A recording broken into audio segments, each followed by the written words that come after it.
demo, I'm going to be going in a little bit about what you can do with lines. So I'm going to make this curve line. If you want to increase or decrease the curve, you can hit the up arrow, will increase the curve, as you see as I'm hitting the up arrow. The down arrow will decrease the amount of curve.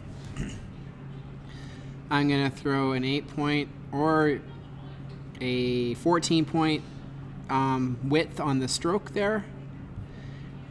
I can move that around, and again, I'm going to go to my white arrow tool, and afterwards I can always go and adjust the curvature if I need more or less curvature.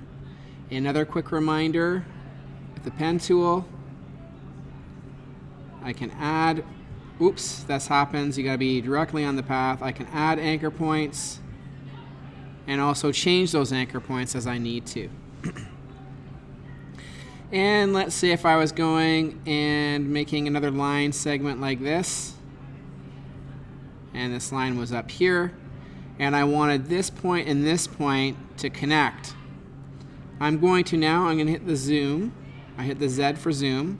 I'm going to zoom in, go to my white arrow tool, select that anchor point, shift select the other anchor point, right click and join.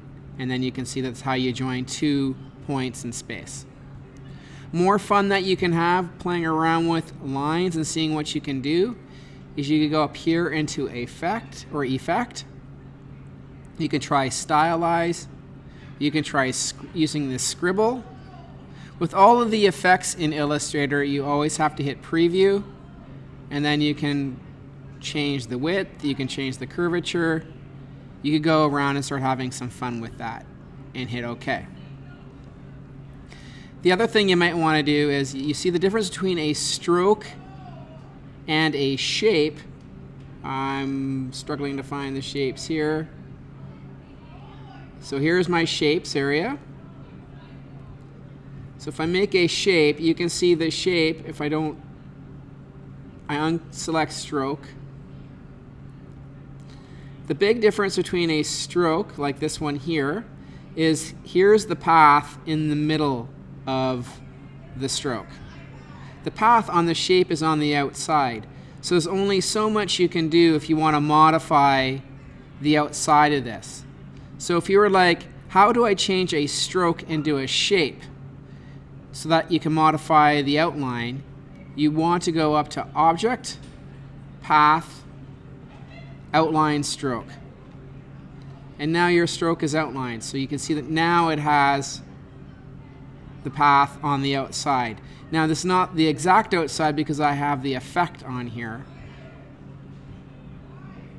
But I can still go and add my anchor points.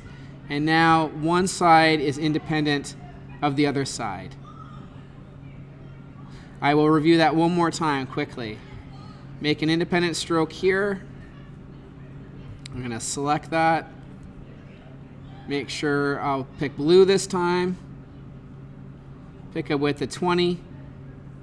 I go to Object, Path, Outline Stroke, and now you can see that the path is now on the outside of the stroke so that I'm not just adjusting the middle path. I have all the sides, and now it behaves like a shape. So there's some tips working with strokes. Check out, I was going to say, finish that thought. Check out the effects to see what you can do. Explore those. I'm just going to click this stroke that I made into a shape. That's now a shape. You can go up, before I do that, the stroke, you can see there's these little dots here. If I click those dots, I can now round the corners of that shape if I want to.